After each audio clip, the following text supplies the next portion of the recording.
à tous, bienvenue au bulletin d'information à Top News. Au sommaire, Obama n'a pas encore de stratégie pour lutter contre l'État islamique en Syrie. Liban, combat entre soldats et terroristes, hommes armés près de la Syrie. Ukraine, Poutine réitère son appel à arrêter les hostilités. Bienvenue au développement. Syrie, nous n'avons pas encore de stratégie. Barack Obama a reconnu jeudi soir sans détour que les États-Unis n'étaient pas en position d'attaquer Daesh en Syrie, coupant court aux spéculations sur des frappes aériennes imminentes.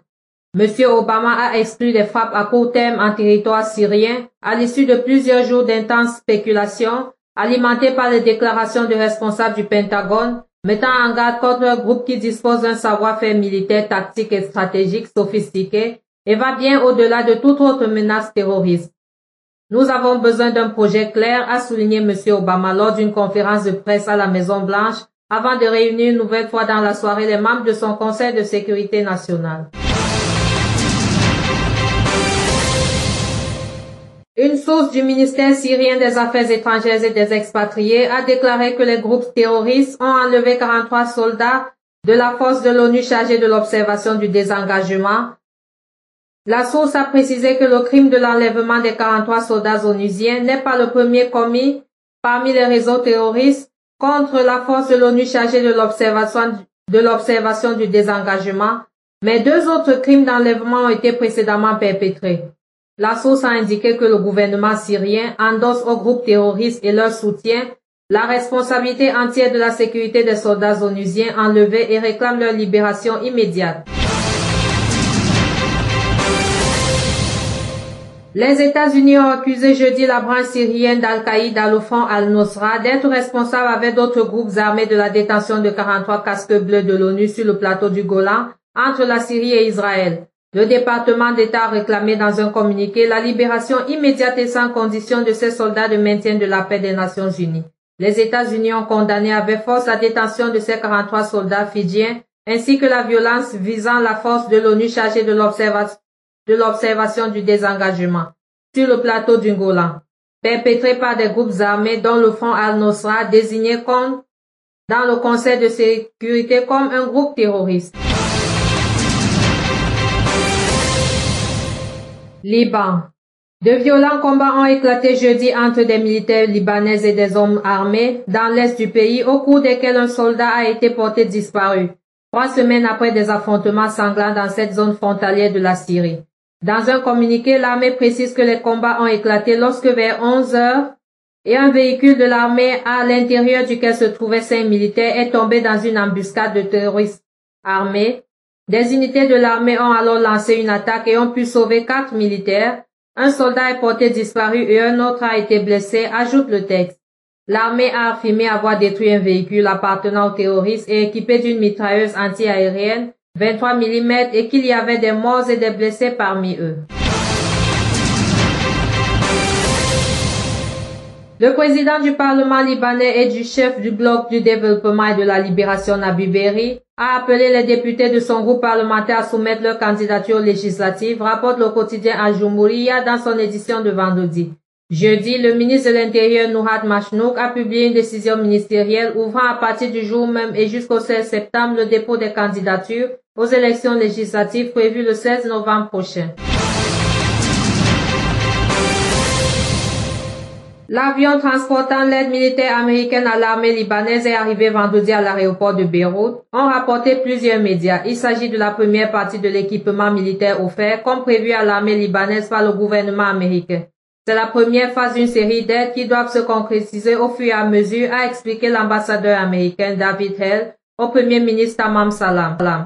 Selon l'ambassadeur américain, cette aide urgente assurée par Washington a un triple objectif. Renforcer le potentiel de l'armée, combattre les groupes extrémistes terroristes et enfin protéger la vie des Libanais.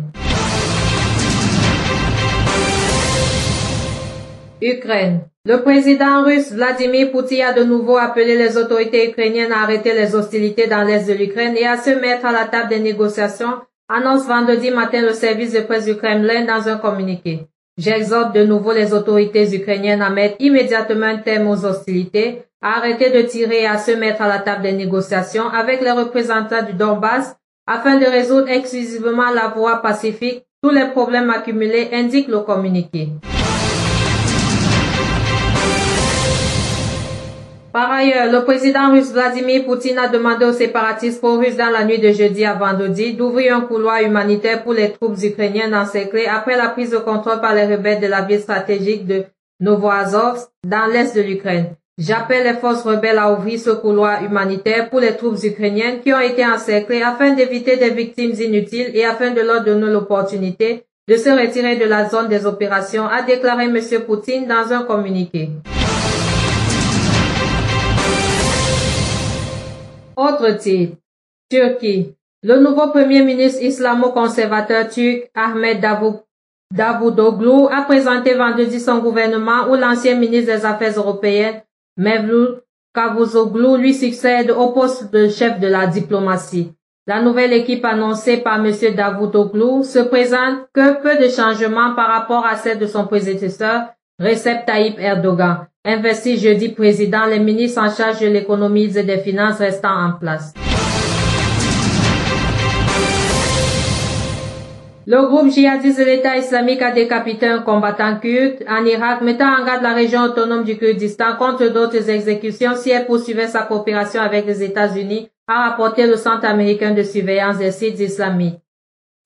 Sur la vidéo diffusée par la branche de l'État islamique dans la province de Ninive, dans le nord de l'Irak, on voit un groupe de combattants kurdes retenus par le groupe, habillés en tenue orange.